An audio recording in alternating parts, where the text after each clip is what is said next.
What's up, bud? It's Rob. This is Apparel Success, and I just finished recording all of the content for this video here.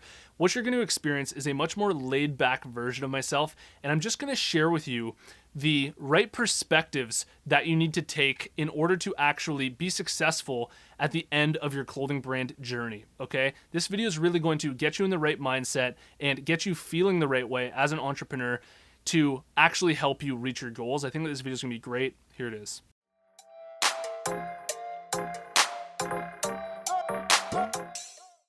This video here is sponsored by my buds over at BrandCrowd, and if you need designs made for your clothing brand, I highly recommend that you check out BrandCrowd. BrandCrowd has a tool called the Logo Maker tool, which is where they have a huge library of professionally designed logos that are fully customizable, so you can add your own fonts, your own layout to it, and all of that's free to try. Once you decide that you actually like the logo, you can decide to purchase it and remove it from the marketplace entirely. If you're interested, follow the link in the description below because it'll give you 35% off at checkout. One of the things that I tell new clothing brand owners all the time is that they need to be more patient and exercise more patience with their clothing brand. And that's just because the journey that you're on as a clothing brand owner, starting up a clothing brand from complete scratch, it's 100% brand new, and the idea came from your head and it's all just brand new, to take that to the point where it's actually generating enough income for you to leave your job and do this whole clothing brand thing full time is actually a very, very long and narrow road. And I'm actually going to tell you right now that that's actually a very, very good thing, okay? You don't want it to be any other way. And the reason for that is because there are certain universal principles of life that you want to be following in order for you to actually achieve success. And what the universe is doing, as lame as that sounds, is it's basically testing you to see, are you actually serious about this? Are you able to be consistent through all the ups and downs and all of the bad times and all the harsh times? Is this something that you really want to do? And if you're able to stick at it and be an entrepreneur for, 2 or 3 years without really paying yourself that well, and show, this sounds so lame, the universe that you're willing to do this regardless of what's coming back to you. You just feel like giving, you feel like doing it. It's something that you're inspired to do. If you do it long enough, that's when you get rewarded. And one of the most important universal principles of life to understand and of success to understand is that consistency gets rewarded. All right. And if you're just in this for that overnight success, you're getting really, really down on yourself because it's been a month or two or even 6 months and your clothing brand hasn't generated a crazy amount of success yet, then that's just, it's giving you a little nudge to be like, are you really serious about this? Because, this is going to be pretty hard. And here's a little test. Here's a little test to see if this is actually something that you can battle through and something that you're willing to go through in order to achieve success. Now, when I started up my clothing brand, I was working full-time, and I remember talking with my partner at the time and us just having a really honest conversation with each other and saying, let's just do this for the experience. Let's really just do this, put everything that we have into it. But even if we don't succeed, even if we don't get, a crazy amount of sales and this thing doesn't take off, at least we'll have gained some life experience. We'll have gained some more experience around business, and we're just growing as individuals, and maybe we can apply that to a new business that we decide to run in the future. And ironically enough, paradoxically enough, that mindset from the very beginning of let's just do this for the sake of doing it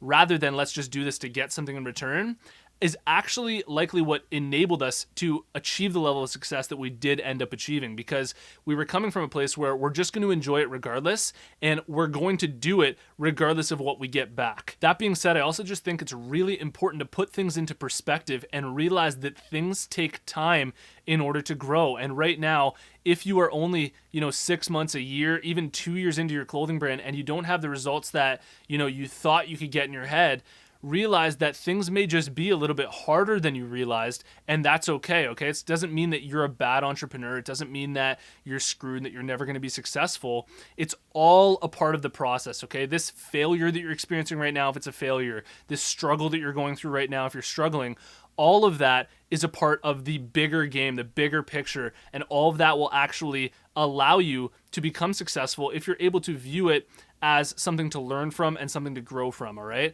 We went through tons of struggles running K-Bud Apparel, and I still do to this day, okay? I'm constantly struggling, to run my clothing brand, to come out with new designs, to keep everything going, to constantly market it. That'll never end, And all that you're doing is you're trying to go through those processes honestly as much as possible so that you can pull out as many learning experiences as possible and become better and more chiseled as an entrepreneur. What I really want for you right now, if you're a clothing brand owner and you feel really stressed because you're not able to get the results that you want to get, and you're sort of in this anxiety and you can't quite figure it out and you're never going to be able to figure it out, and oh my god, I need to be successful, is I really just want you to relax, okay? Even if you're stressed, just relax, man. There's no point in being stressed through all this.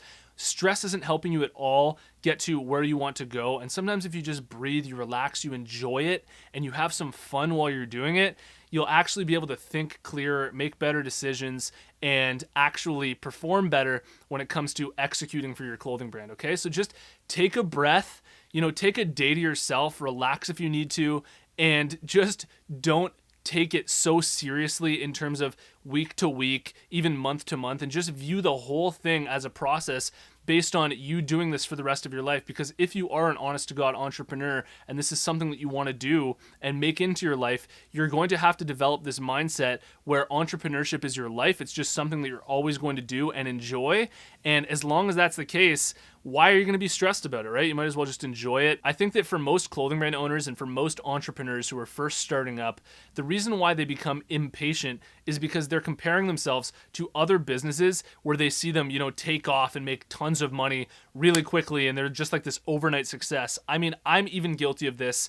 I look at other Canadian clothing brands, things like East Coast Lifestyle, who blew up in their first, 6 months. They did $12 million in sales. And, I'm here running K-Bud Apparel based on my own criteria of success. I'm doing quite well. But if I start comparing that to brands like East Coast Lifestyle, who made, $12 million in their first year selling, how the hell could I ever enjoy what I'm doing and actually, grow? Because the whole time I'd just be pissed off that I haven't achieved the same level of success that they did. That's like a basketball player who's trying to make the NBA comparing himself to LeBron when he's already good enough to make the NBA, but there's no need to compare yourself to other people. Just do the absolute best that you can do, and that's good enough. Thinking back on my own journey as an entrepreneur, there have literally been thousands of times that I could have literally just seen it as a roadblock that I can't get through. I'm not good enough. I might as well just stop. And those are the things that are really testing you. When you battle through that, when you get through that, it teaches you that all of these things that seem, insurmountable are totally beatable, and they're all just illusions there to test you to see if you're really there to take this seriously, okay? And all of these times that I could have given up and I just battled through and got through on the other side is what gives you confidence as an entrepreneur. And I'm really excited for you actually to go through these things and to overcome them, because that's when you grow. And if you didn't have these challenges to go through all the time, if you didn't have all these tests thrown at you and these struggles and these ups and downs thrown at you, and it was just so easy, everybody would do it, okay? And that's the reason why you're going to be different. You're actually going to view this whole thing in a different way with a different perspective that actually allows you to reach your goals. Thanks for watching this video. Let me know what you think in the comments below. And if you've made it to this point in the video, I want to let you know about the closed Facebook group that we have going on for apparel success. There's a link in the description below. We're a bunch of clothing brand owners all in there to support each other and help each other get to the next level. So join it up if you haven't already. Otherwise, I'll see you in the next episode. Peace. Lay back, get relaxed, and just lock in and soak up all this information. When new visitors come to your account, the first thing that they're going to do is read your bio to find out exactly who you are and what you do. Say you reach 20,000 followers on Instagram and you get some celebrities and influencers, then you'll reach a certain point where you can finally leverage that. Like some of these celebrities, it's just like, sure, bro, I'm down. Send me whatever you want. Thanks a lot. Like you can just tell that, they don't really want to be formal about stuff like this. And I'm going to show you in the next upcoming modules the very strategic and systematic way that you can go about doing it. I'm really excited to show you. I'm going to show you right now exactly what to do to implement this system for yourself, and let's crack into it right now. What I'm doing here is I'm guiding you into the light. I'm going to show you exactly how to grow up your account from the very beginning. If you don't have anything to leverage, it just constantly keeps growing, because as long as you're putting in the work, as long as the strategy's there, you will get results over time. You will get there. If you put all this in place that I'm about to share with you, you will get there. I'm really excited for you to do this.